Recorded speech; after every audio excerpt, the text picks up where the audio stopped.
comme niñ ko defee depuis ce matin di leen toppal bés bi di waxtaanee yi nga xamante ni mu ngi fiy xew di leen interviewé ñi nga xamante ni itam ñëw nañ fi di ay ganu sëñ bi wala ñu ñëw fi di ay wëllëre daara ji incha allah dinañ topp bés bi yëpp nii lañ koy defee ba ca fin ba daal incha allah dinañ fexe bañ a bàyyi dara rek lépp lu ci xaj rek incha allah dinañ ko indi. xam naa bu ngeen gisaatee suñu ñaari jëwriñ yi ñëwaat di Baye Modou Diouf ak Serigne Moustapha Bassirou nga xamante ni dañ ñuy dimbali ci xasida yi bu baax a baax dañ ci defal xeetu commentaire entre guillemets bu ndaw rek ci xasida yi nga xamante ni kuréel ñu ngi koy yëkkati. kuréel bii nag jàng sànq di kuréel Touba Crey nga xamante ni jàng nañ fi xasida wa wasaynal insaan nga xamante ni xasida gu yéeme la gu doy waar la gu neex la daaj nañ ko itam daaj bu neex a neex daanaka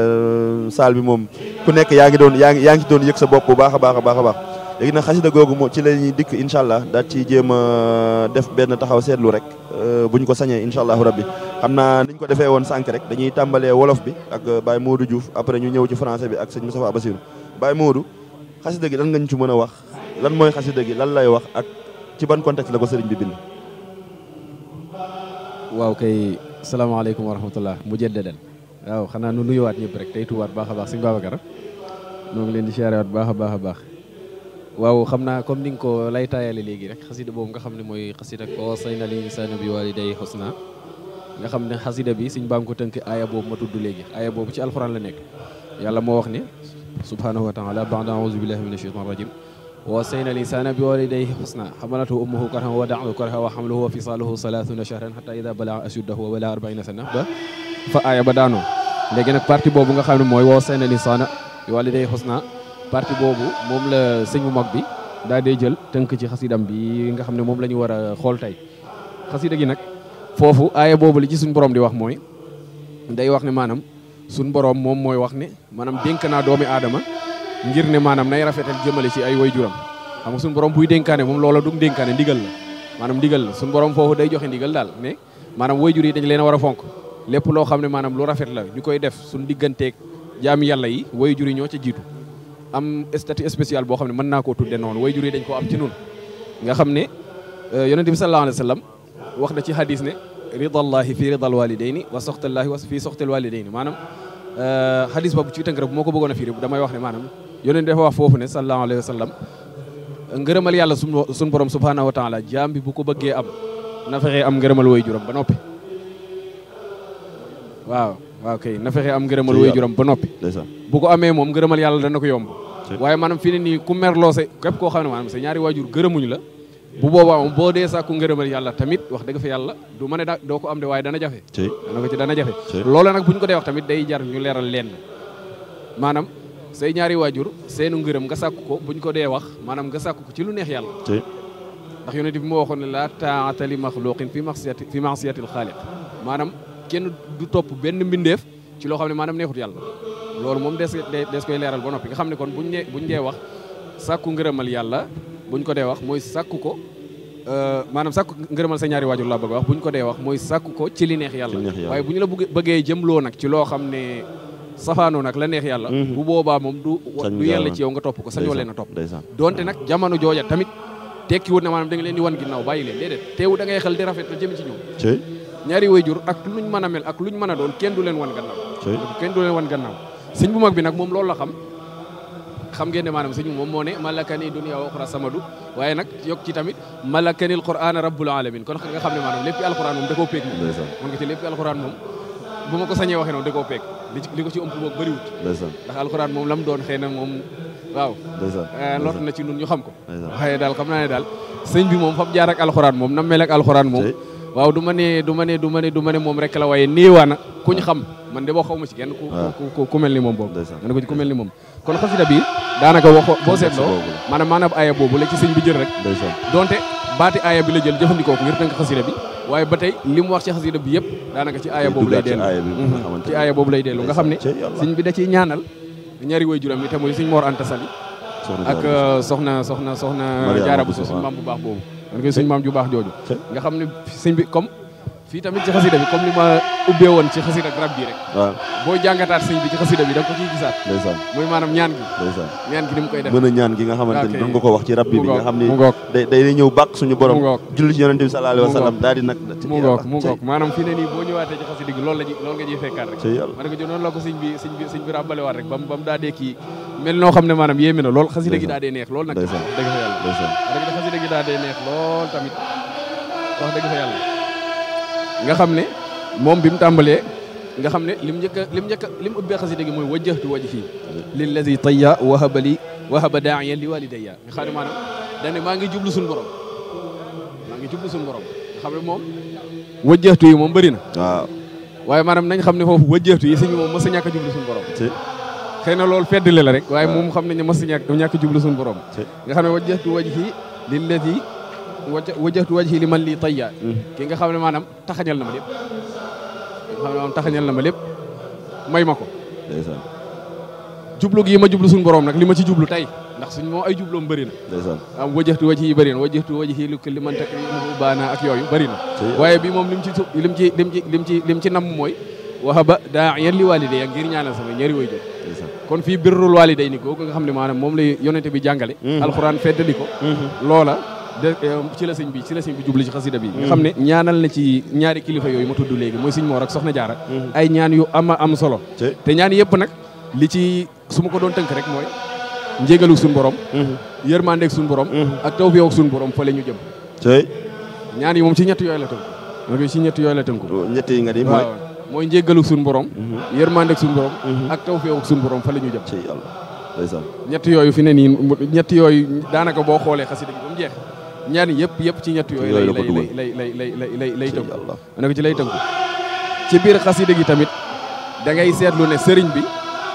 maanaam fii daa am loo xam ne dama ko ceeselu loo xam ne daanaka xaw naa nekk lu spécifique parce que xasida gi boo xoolee sëriñ bi ci ay mbindam yenn saay buy def tawassul li ëpp moom ci yonent bi la ko def loolu moom sikk amu ci waaye yenn saay dana ci dugal par exemple saxaaba yi wala ñooñu yonent bi mooy njabootam gi wala sax gaa yu baax yi yooyu dana ko def waaye bii moom daanaka boo xoolee ba xasida gi jeex moom tawasulaat yi yëpp ci yonent bi la ko jëmale nga tawasulaat yi yëpp ci yonent bi la ko jëmale loolu nag man li ma ciy déggee mooy maanaam ñaan gi da koo yitteel maanaam ñi mu koy ñaanal tamit dañ koo yitteel nag moom wax dëgg fa yàlla ku nekk xam na maanaam xëy na diggante sëriñ bi ak sëriñ Mor moom ku nekk xam na ko ku nekk xam na ko war ma ki mu ko joxoon ak maanaam ni mu ko fonke woon ak maanaam nga xam ne da koo rusoon ba daanaka rek daawut jàkkaarloog moom sax di wax ni ki noonu soxna su mag si moom diggante mag si moom jarul wax moom kay moom daa fes kuy soog a dugg ci yoon bi sax awaana wér na waaw xam na ci wala dégg na ci dara léegi nag ñaari jëmm yooyu nag moom nga xam ne maanaam dañoo kawe ci moom maanaam moo tax ma jàpp ne comme xasida gi ñoom la ko jégleel daanaka boo xoolee tawasulaat yëpp ci yonent bi la ko jëmale mu ne ko ci yonent bi la ko jëmale nga xam ne maanaam bi jaahihi al-azim dane nabiyika al-haadi waral muhammadi salli alayhi bi salaami samadi bi jaahihi al-azim zidni tayya waghfir bihi wa li walidayya noonu la ko waxee irhamhuma fi l-qabri wal qiyami wan nashri wal hashri wa zid qiyami li hab qiyama kulli layli sawar loolu boppam la wa najir min awrin wala daatuka allahumma ya mujibu bi jaahi man tujibu maanaam fi ne nii daatuka allahumma ya mujibu bi jaahi man tujibu nga xam ne foofu yonent bi la fiy junj nga xam ne daane suñu borom maa ngi lay ñaan yow mi nga xam ne yaay nangu ñaan yi waaye maa ngi lay ñaan nag ci barkeb sa jaam ba nga xam ne moom ci barkeem rek ngay nangoo ñaan moom kon fii daa mel ne nangu ñaan moom daa mel ne sëñ bi da koo jël daal barkeem nangu ñaan daa mel ne sëñ bi da koo jël daal di ko askanal yonent bi loolu nag da nga fiy gisaat tamit sëriñ bi maanaam fi mu teg yonent bi fonk gi ko fonk ak weg gi nga xamante ni da koy weg bu baax a baax mooy li ma doon wax rek maanaam dafa xam ne maanaam yonent bi mooy lépp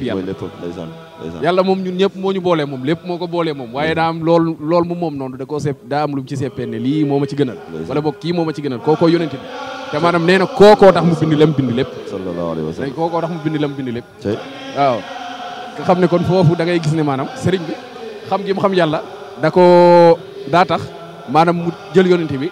teg ko bët teg ko foo xam ne maanaam tegu fa kenn ndeysaan te maanaam foo xam ne tamit nag kenn mësu fa teg yonent bi loolu nag moom xam naa bu ma ko waxee danañ maanaam waxi murit la waaye man moom loolu moom maa ko sëriñ bi moom fi mu teg yonent bi moom wax dëgg fa yàlla man de xaw ma ko fi ma sa teg man de xaw ma ko te wax dëgg fa yàlla doonte gàtt na àlliwa lool waaye dëgg gars yi moom ñi fi jot a jaar ñëpp li ci ëpp xam naa leen wax dëgg fa yàlla seen i jëf rafet na lool bëgg nañ yonent bi lool weg nañ ko lool waaye nag moom sëñ bi moom xam ci àgg moom kenn àgg ko te moom kenn doon fa àgg moom loolu moom weesu na ko ci loolu moom weesu kon daanaka su ma la tënkalee rek ngir bañ a guddal xasida gi moom mën nañu noonu la ko sëñ bi tënk maanaam jaamu yàlla la goo xam ne sëñ bi da koo def ndax maanaam buñu fàttee ndigalul suñu borom la al birru alal walidayn te comme sëriñ bi buñ xam nañ ne maanaam ku teel a ñàkki wayjuram mu jigéen daanaka lim dund ak moom bëriwul wayjuram bu góor tamit daanaka bi wayjuram mu jigéen làqoo daanaka as diir lañ ci teg rek mu daa dee kii nga xam ne kon maanaam liggéeyal gi mu leen waroon a liggéeyal dëggantaan daanaka taxut maanaam waxtu wi may ko daal nga taxut waxtu wi may ko te loolu tamit da nga ciy gisaale xikma suñu borom tamit ndax sëñ bi li mu waroon a liggéey lépp nag tamit fi ne nii bu fi ñaari wayjur yi nekkoon tamit day daa dee kii waaw suñu borom daal moo yéeme mbir parce que suñu borom moo yéeme mbir nii ngay gis léegi nag loola nag moom man dama jàpp moom la doon dabu fii ñaan na leen ay ñaan yu am solo yoo xam ne boo jàngee xasida gi day xam ne kii li muy wax moom ñaari jëmm yim jublu nii moom da leen a fonk lool da leen a fonk lool kam xanaa maa ngi tuub bu baax a baax tey ñaan rek xanaa sa borom defal lu tawfeex daal wala sa borom defal lu tawfeex daal ba maanaam sëriñ bi moom fi mu tegoon bëtam doonte xam nañ ne nun moom mënunoo mel ni moom loolu moom wax dëgg fa yàlla moom jéemunu ko sax dafa jéemunu ko sax maanaam yaakaaru ko sax waaw yaakaaru ko sax waaye daal nañ mel noo xam ne moom dana ko bëgg rek loolu rek lañ bëgg loolu rek lañ bëgg kan ñoo ngi wàccee foofu kaddu yi jërëjëf tey tuwaat baax a baax jërëjëf jëwriñ Mamadou kaddu yi am na solo lool matale na lool itam ñu ngi lay sant bu baax a baax xam naa ni yéen moom amuñu seen fay ndax xeetu jàngat yi moom day baax suñu mbokk kuréelkat yi léeg-léeg ñu koy am dina tax ñu gën a wekk xasida yi dina tax ñu gën a fonk xasida yi waaye dina tax itam ndaw li nga xamante ni daa jublu xasida yi donte ni sax duñ ko firil du firi boo xamante ne dañuy dem waaye dina xam ni xasida sàngam de sëñ bi nangam ak nangam la ci jublu wala nangam ak nangam lañ ci déggee boog ñun ñii parce que sëñ bi moom la mu jublu ci ay bindam moom rek ko xam mook suñu borom waaye ñun ñii nangam ak nangam lañ ci déggee kon dina tax mu gën ko fonk gën koo wekk gën koo jox cër bi nga xamante ni xasida yi moom lañ am ci sëñ bi waaye moom lañ am itam ci jullit bi rawatina murid bi kon xam naa ne on va enchaîner avec sëñ Moustapha Bassirou sur la partie en français. Du coup, on a entendu le chorel Touba Crey, donc qui est un chorel qui est, ça fait plus de 3 ans, voire 5 ans, ou depuis le début même de la Dara Diawartoula, que le chorel est en collaboration avec la Dara. Donc là, c'est Moustapha Bassirou, le chorel Touba Crey vient de psalmodier la chassida qui s'appelle Wawasaïn al-Insan. Et la même question qu'on vous avait posée au début, on va vous poser la même question du coup. Qu'est-ce que vous pouvez nous dire sur cette chassida? Quel est le contexte dans lequel cette chassida s'inscrit? Et il y a quoi? Qu'est-ce que le Cheikh Ahmadou Bamba Khadim Rassoul nous raconte ou nous inspire dans cette chassida-là? Salam alaikum wa rahmatullah. Donc, sur les aspects que nous maîtrisons, concernant l'aspect historique, nous n'en connaissons pas beaucoup. Nous ne pouvons pas en dire grand-chose. Par contre, on peut dire qu'on peut s'inscrire dans un contexte coranique. Comme le Cheikh Ahmadou Bamba a fait dans certaines de ses œuvres où il prend en acrostiche des versets du Coran. Donc, on sait que c'est une injonction coranique. Donc là, c'est très intéressant parce qu'une injonction coranique, c'est une parole de notre Seigneur, subhanahu wa ta'ala. Et ce qui est intéressant de voir ici, c'est que le prophète sallallahu alayhi wa sallam a fait un enseignement très important. On va dire même capital pour le musulman. C'est le fait qu'il ait enseigné aux musulmans que l'homme, une fois qu'il est mort, a quitté cette vie d'ici-bas, il ne lui reste que 3 actions qui sont pérennes. Parmi ces 3 actions, il y a une qui est très importante, c'est le fait de laisser un enfant, une progéniture pieuse qui prie pour les prédécesseurs, pour l'ascendant, les aïeux. Et justement ici, c'est ce que Cheikh Ahmadou Bamba fait. Parce que quand vous voyez dans l'un des vers d'introduction, il dit donc ça montre clairement que Cheikh Ahmadou Bamba ici met en application. L'objectif a été très tôt affiché. Exactement. Donc notre Seigneur nous a enseigné d'être. C'est un testament. Donc ça veut dire que c'est quelque chose qu'Allah donne en dépôt à l'homme. Donc l'homme a le devoir de conserver, de préserver, de maintenir et d'être responsable vis-à-vis de ce dépôt. Et ce dépôt, il concerne qui? Ses 2 parents. ceux par qui il est arrivé dans la vie d'ici-bas. Donc ça veut dire qu'ici, c'est une sorte, disons, de respect vis-à-vis d'Al-Iradat, donc la volonté divine, qui a voulu que la personne passe par ses deux parents. Et ça, c'est une injonction coranique. Mais comment comprendre cette injonction coranique? Cela a été difficile au temps des compagnons. Parce que les compagnons eux-mêmes, quand il y avait un verset du Coran qui a été révélé au prophète Mohammed sallallahu alayhi wa sallam, ils demandent au prophète sallallahu alayhi wa sallam, comment est-ce que devons-nous comprendre tel verset? Pour dire que ce n'est pas facile à comprendre, comme dirait Seigneur Moustapha Salou, le Coran est tel du mil, on va dire, des céréales qui sont récoltées. Donc c'est une matière première qu'il faut transformer. Et le prophète sallallahu alayhi wa sallam, lui, il était la personne qui comprenait le message coranique. Donc il l'éclairait, il a mené l'éclairage prophétique. Mais il y a un problème qui s'est posé dans l'islam. Dès que le prophète Mohammed sallallahu alayhi wa sallam nous a quittés, les divergences ont commencé à sonner. Pourtant, il avait demandé, sur le cas spécifique, à Sayyidina Abu Bakr de diriger les prières. Mais les paroles qu'il avait dit sur Sayyidina Ali avaient donné à certaines personnes l'idée que le directeur, le commandeur des musulmans derrière le prophète sallallahu alayhi wa sallam devait être Sayyidina Ali. Donc les gens ne savaient plus où se donner, où donner de la tête. Et quand le prophète sallallahu alayhi wa sallam nous a quittés définitivement, il y avait un gros problème. Comment devions-nous faire désormais face à de nouvelles situations? Donc on peut voir la mission du Tajwid de Cheikh Ahmadou Bamba. Comment devons-nous comprendre de nos jours? D'abord, il a ramené le Coran. Il l'a montré de manière stylistique parce qu'il a pris en acrostiche les huruf du Coran. Il a même enseigné, en l'occurrence dans la sourate Al-Mulk, où il disait que il a posé la question à des aïeux, il leur a dit, il les a trouvés en train de lire la sourate Al-Mulk, il a dit, combien de versets contre cette sourate? Il leur a dit 30 versets. Il leur a dit, sachez que chaque lettre de ce verset compte 30 sens. Alors chaque verset de cette sourate comporte 30 sens. Quelque part, les versets aussi ont cette portée. Donc, il nous enseigne ici donc le Coran, mais sur cette base, il ramène aussi l'enseignement prophète sallallahu alayhi wa sallam, qui est quoi? La meilleure chose qu'un homme pieux puisse faire pour ses parents, c'est de prier pour eux. Donc, il a dit mais quelque part, il est très intéressant aussi de voir l'introduction, le préambule de Cheikh Ahmadou Khadim. On voit son caractère universel dont parlait Seigneur Modou Diouf tout à l'heure, quand on parlait de la première khasira, Ya Rahman Ya Rahim. Parce qu'on voit qu'à Suratul Fatiha, habituellement, couramment, dans la compréhension commune des personnes, elle est attribuée à la tariqa Tijaniyya. Mais ça, c'est la compréhension tout simplement des personnes. Cependant, Cheikh Ahmadou Bamba, il est Abdullahi wa Khadim Rasoulih. Et on le voit bien de ce lec Tijani connu dans la conscience commune. Tijani dans la conscience commune. Mais Allah subhanahu wa ta'ala, il est en réalité le maître de toutes choses. Et le Cheikh Ahmadou Bamba, quand notre Seigneur voulait lui accorder son propre privilège, on enseigne que notre Seigneur a fait ce qu'on appelle le formatage informatique de nos jours. Il a formaté tout ce qu'il avait dans sa connaissance, et qui est une connaissance partagée par tous, pour le lui redonner. Donc c'est comme si c'était devenu sa propre propriété. Donc il introduit avec Al-Salatul Fatiha. Et Al-Salatul Fatiha, c'est très important, c'est une salade qui est à méditer aussi. Parce que dedans on y trouve Allahumma salli ala sayyidina Muhammadin al-Fatih lima ughliqa. Donc on appelle à vivifier la tradition du prophète Mohammed sallallahu alayhi wa sallam, justement. On appelle à vivifier la tradition du prophète sallallahu alayhi wa sallam, car quand on dit Allahumma salli ala sayyidina Muhammadin, on demande qu'Allah augmente les bienfaits sur le prophète Mohammed sallallahu alayhi wa sallam. Wa sallama, c'est Cheikh Ahmadou Khadim, dans la complétude de sa vision d'ici-bas et de l'au-delà de l'homme. Donc il incite l'homme à vivre sur terre, donc à être honoré sur terre, aussi bien dans l'au-delà aussi. Et il disait, je ne connais autre chose de mieux que la paix d'ici-bas et dans l'au-delà. C'est pourquoi à chaque fois que vous voyez pris sur le prophète, il demande qu'Allah augmente aussi ses bienfaits. On peut en avoir plusieurs interprétations. La paix, le bienfait dans la vie d'ici-bas, mais aussi la paix dans l'au-delà. Donc c'est une façon de dire que nous vivifions le patrimoine prophétique du prophète, la sunna du prophète. Mais il est qui, le prophète Al-Fatih lima ughliqa. Ça veut dire qu'il y a quelque chose de scellé. C'est comme un coffre-fort fermé. Il y a un code.